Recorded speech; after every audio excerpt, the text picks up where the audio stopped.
I know they have over 400 earthquakes a year, but mostly just little ones. In April 2015, they got the big one, and it killed 25,000 people. The big sound I heard, that is like coming, and I know that was the earthquake. So I came here and here with my so many friends, and I hold their arms like this one. Here is also one, here is also one, and the land was like shaking like this one. So immediately the wall of our rooms cracks and fell down, and our house becomes collapsed. And from our house, one children was covered with the stone, and so we take out from him to life, and the earthquake destroyed all of so many houses of the Kathmandu. We lived in the tent up to 1 month, and we didn't go to school up to 3 months, and we are very afraid of that. And our one friend is fully covered with the stone and mud inside the home. Sitting in the tents, we sleep. At night it rains a lot, and we have very cold day. And so many people become jobless. They lose their investment, and so many suffer from mental illness like depression, because they become hopeless. Depression. And we're raising money for two different groups of people. The first group of people are families who were left homeless after the earthquake. $7,000 will provide shelter for up to 1,000 people. The second group of people we're raising money for is the orphans at Dadagon Orphan Home in a small village in the Himalayas outside Kathmandu.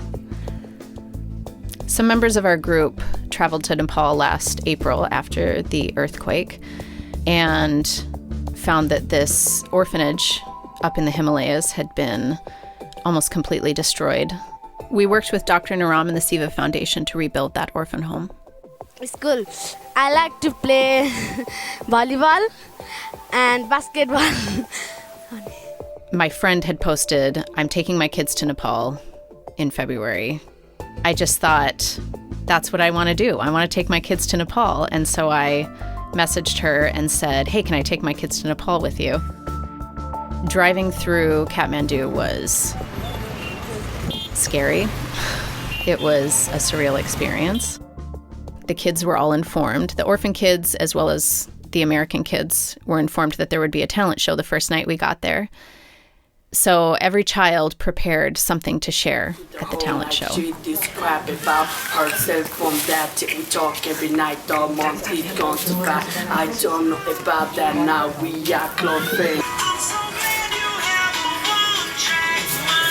Life is a journey passing day by day, where both the happiness and sorrow are waiting on the way.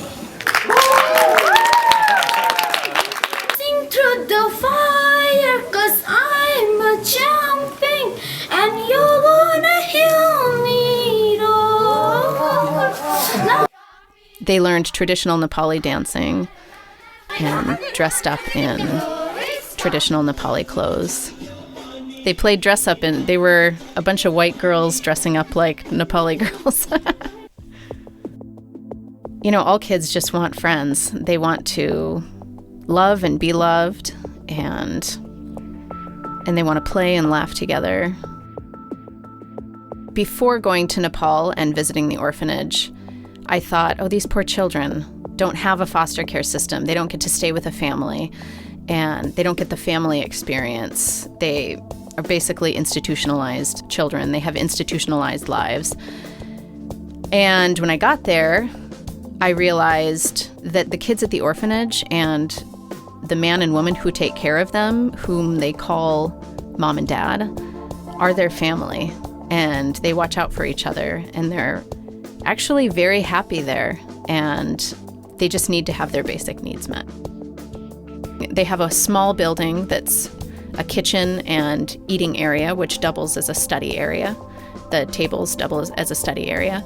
Then the center building is where they sleep, and there are 3 rooms, one for the girls, one for the boys, and one small room in the center for the mom and dad of the orphanage. The orphans need a regular source of power, not only to provide light for them when it's dark so that they can study and do their homework, but to pump water to and from the orphanage. So having regular power becomes a sanitation issue as well. Elementary school children hike about 15 minutes to get to school every day, 15 minutes one way, and the secondary students hike an hour and a half each way to get to school and back. All children in Nepal are required to pay school tuition, even if they attend the government schools.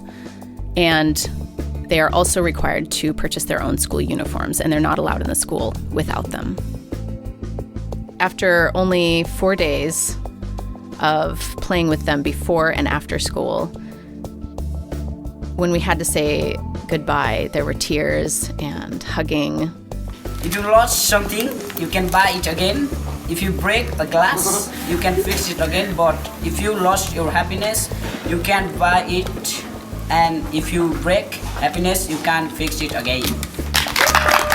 'Cause I'm a champion and you wanna heal me.